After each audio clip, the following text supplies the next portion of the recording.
today we're going to be talking about the beginner's mind. Now, these 9 foundational attitudes were developed by John Kabat-Zinn as the foundation to building a strong meditative practice. So he says, or he instructs us to see everything as if for the first time so that we can be free of our expectations based on our past experiences, and to prevent us from getting stuck in the rut of our own expertise. I just love that. To prevent us from getting stuck in the rut of our own expertise, right? We can easily do that. So, as adults, many of us have lost the sense of wonder that children have. We let our beliefs about what we know prevent us from seeing things as they really are in each moment.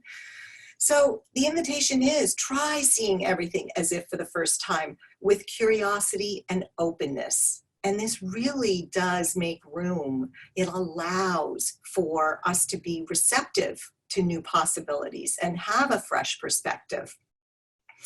Because when we have preconceived notions about things, it shuts down the possibility of having a new experience, right? Because we may already automatically miss details that are different.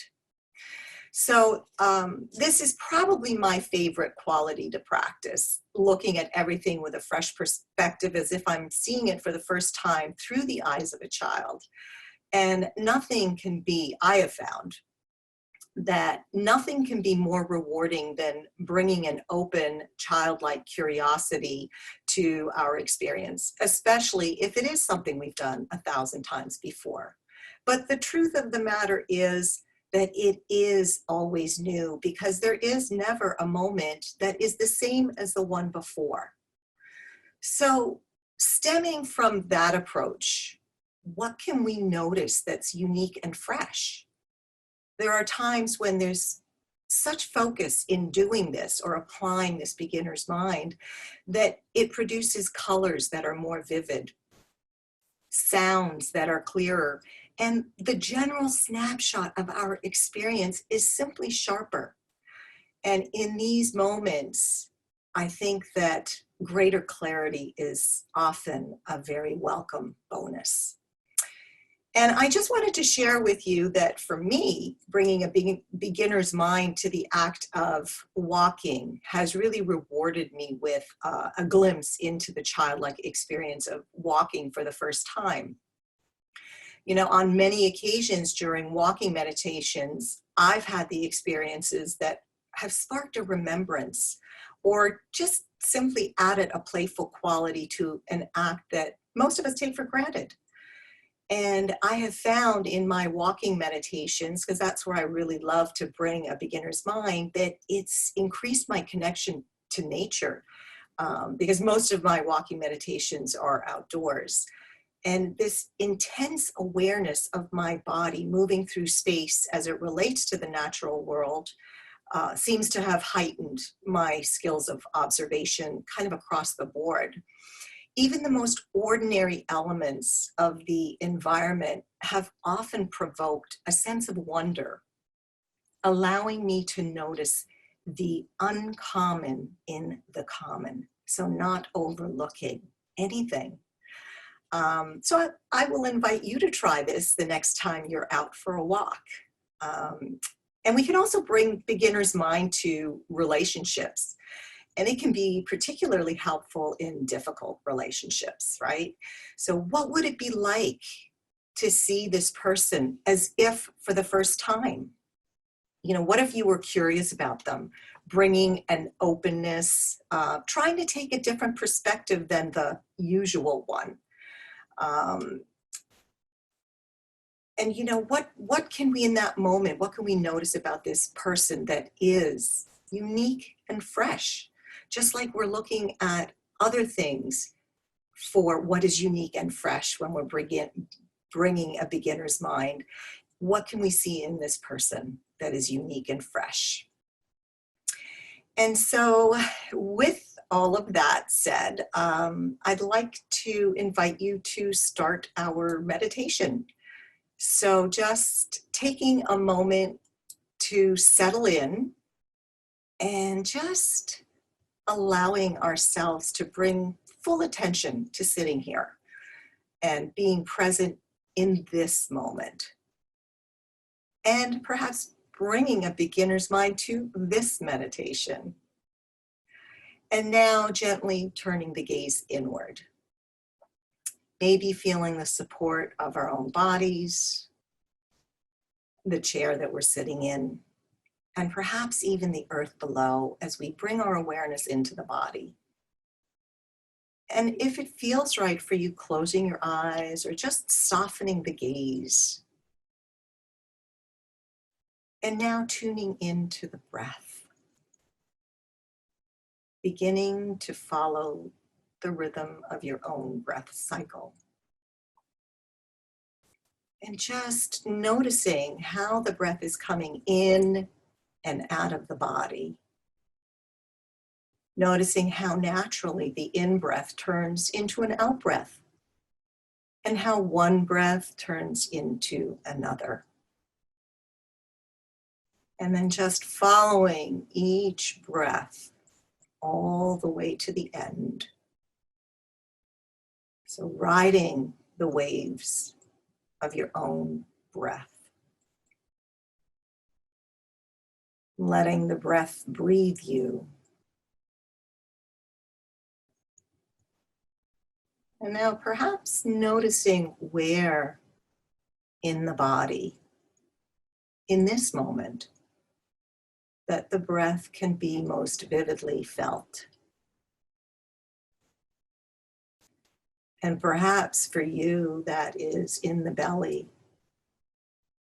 feeling the belly rise and fall with each inhalation and each exhalation.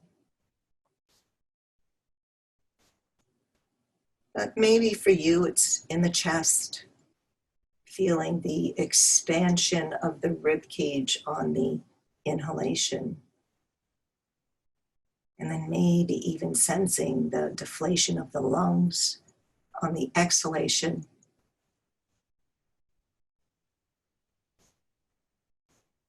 Or maybe noticing the breath tickling the back of the throat. Perhaps a little bit cooler on the inhalation. And then perhaps feeling a little warmth and moisture on the exhalation as the breath passes across the upper lip. So just taking a moment to tune in to where your breath is most vibrantly felt in this moment.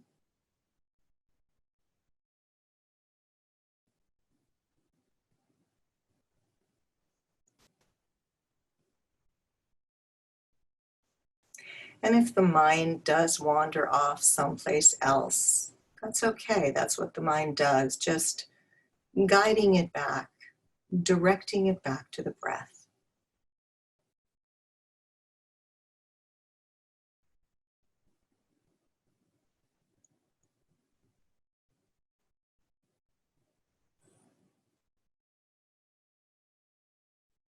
And then after the next breath, fanning the awareness outward, broadening your awareness to the whole body.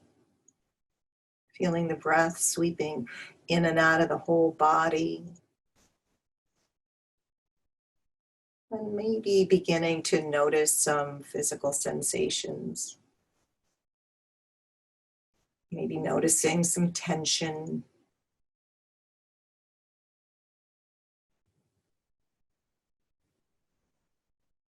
So just moving up the body from the soles of the feet, up through the legs and the buttocks. And noticing along the way any physical sensations that might be making themselves known. And letting the awareness continue to Move slowly up the body through the torso. Maybe noticing some movement in the digestive tract. And moving up to the chest area, and perhaps once again feeling the movement of the chest and the rib cage with every breath.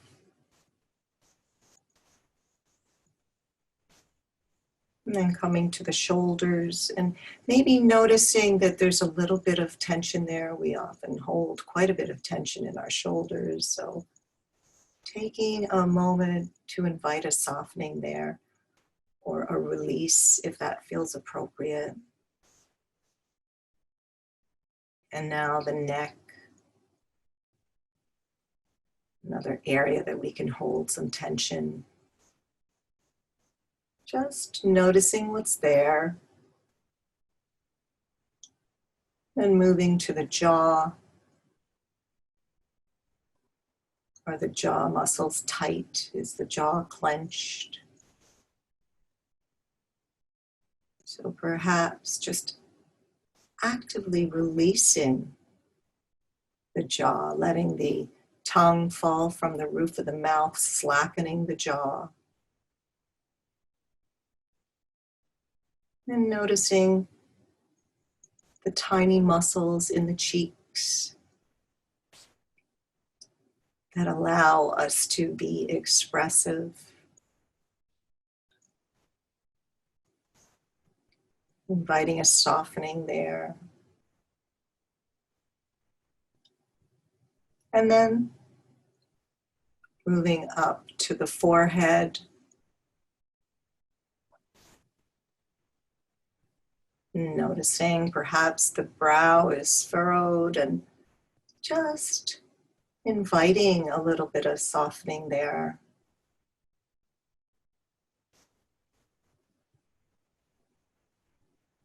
And then noticing perhaps the top of the head, feeling air with the crown of the head, sensing where the crown of the head meets the space you're sitting in.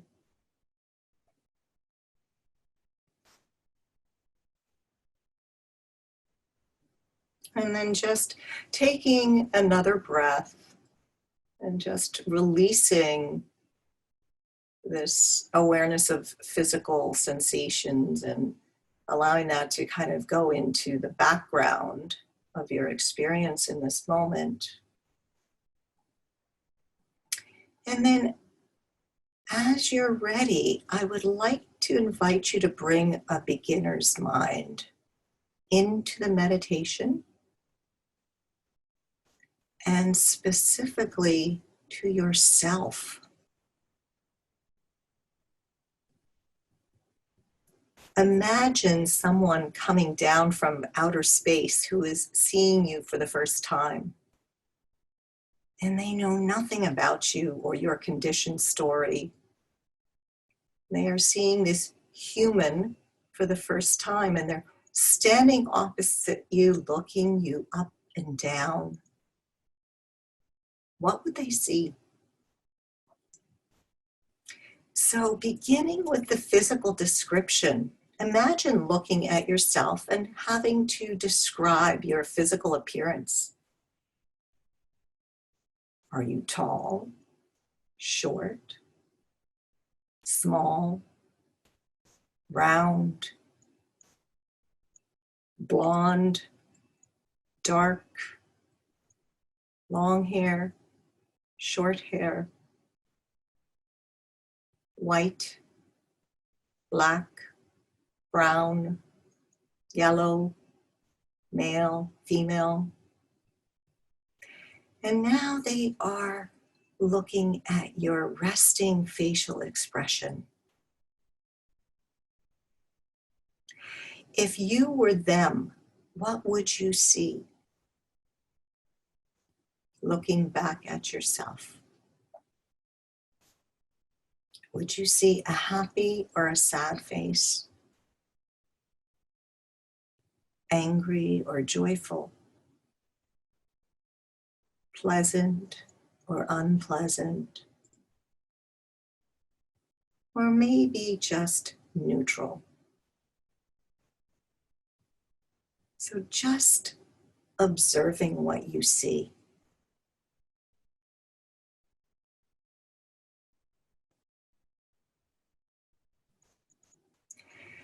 In this moment, can you view yourself with the same curiosity that this creature is viewing you with? What do you look like without all of the preconceived labels? And that's whether the labels are good or bad. What is it like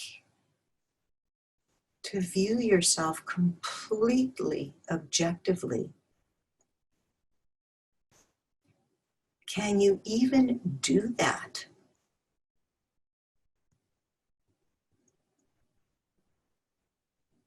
Can you see yourself as simply human, divine in your own right, whole and complete, perfect, just as you are, perfect in your own imperfections?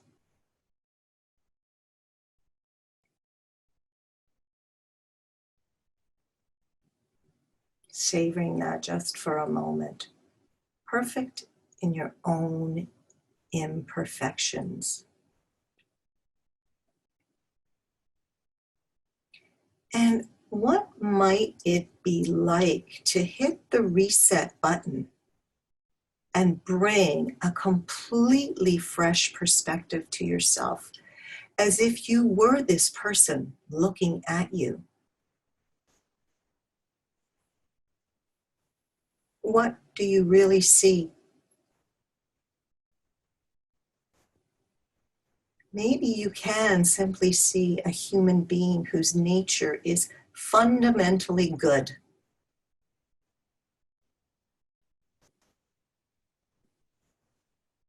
And what are the possibilities? What if you brought this beginner's mind view of yourself when you're feeling stuck? Or the next time the self-critical inner voice pipes up? What might happen? Is it possible that perhaps something would shift just enough to give a tiny space for a new perspective, maybe even a solution?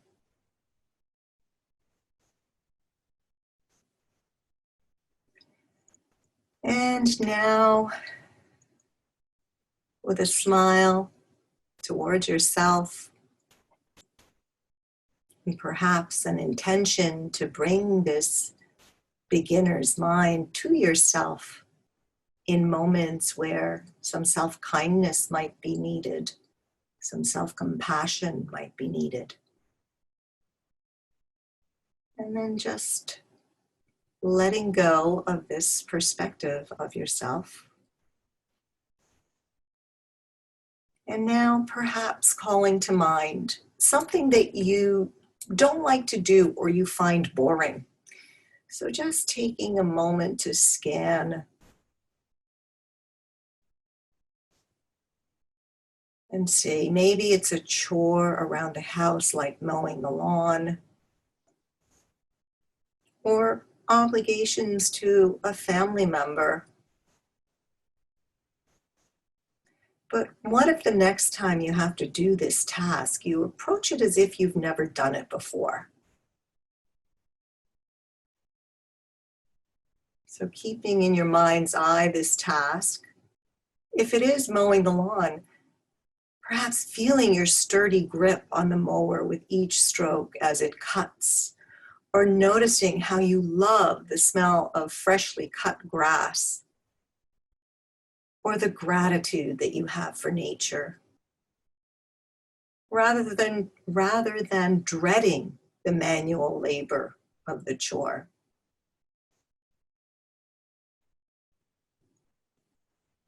Or if it's the obligation to another family member, maybe it's that you notice how much you appreciate having them in your life, or taking the time to notice their smile of appreciation and how much you like their smile.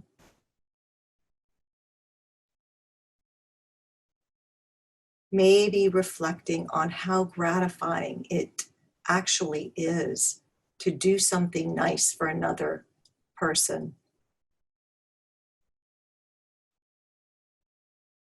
rather than being annoyed that you have to do this task yet again.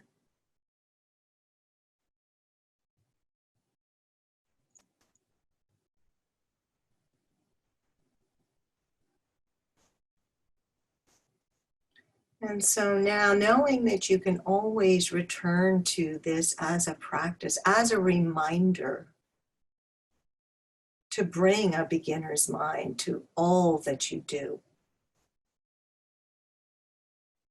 to have a rich and full experience of all the moments of our lives, because it's this collection of moments that really do make up our life.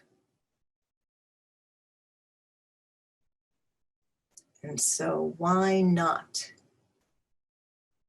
experience them with fullness and richness and clarity of view and vibrant colors, and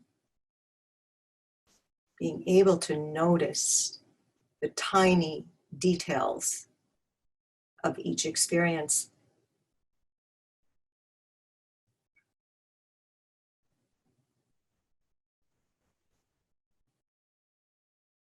And now in this moment, just letting all that go and bringing the focus of your attention back to the breath, and just following along with the breath as I share with you a reflection from one of my walking meditations. A moment of grace among the Joshua trees. Wandering souls among the Joshua trees become a familiar and reassuring sight as the days of walking meditations progress. Flecks of colored jackets and hats visible in the distance move in harmony with measured pacing, capturing stillness in action. By the third day, the rains stop and a low winter sun shines warmly over the desert. Tranquility eases my posture, calms my thoughts, and settles my gait with a quietude and presence unified in nature. A quieting mind invites greater awareness, and previously missed details come into focus. Lines sharpen, colors brightened. Revealed are a sea of silver and gold specks sprinkling the hillside. One by one, I notice the stones on my path now, prized gems gleaming in the sunlight. One foot in front of the other, muscles, tendons, bones, and flesh, quivering with each carefully placed step. The struggle to keep my balance sparks a fleeting glimpse into a long forgotten memory. First steps, remembered briefly through the eyes of a child. My heart flutters open as pure joy escapes, and the beauty of one precious moment is savored.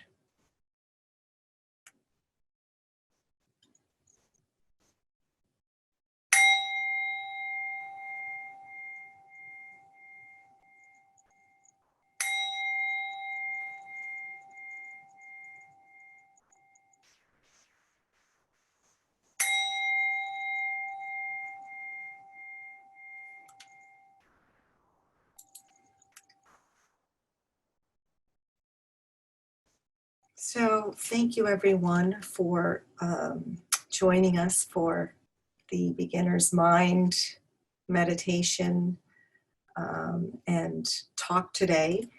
I'm going to invite you to bring a beginner's mind to one aspect of your life this coming week. So whether it's while you're doing a routine chore or some repetitive circumstance in your life, like something you do in your job, or viewing your spouse, your child, or another family member with a beginner's mind at the start of each conversation.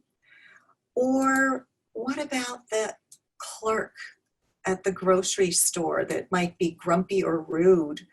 Can you view them with fresh eyes? What can you notice? And maybe when you look a little closer, there's deep sadness or sorrow in their eyes, right? So that is the invitation for the week. I thank you all for joining us, and I hope you will join us next week for week 4, and the topic is non-striving. So have a wonderful evening, everyone, and I hope to see you soon. Bye-bye.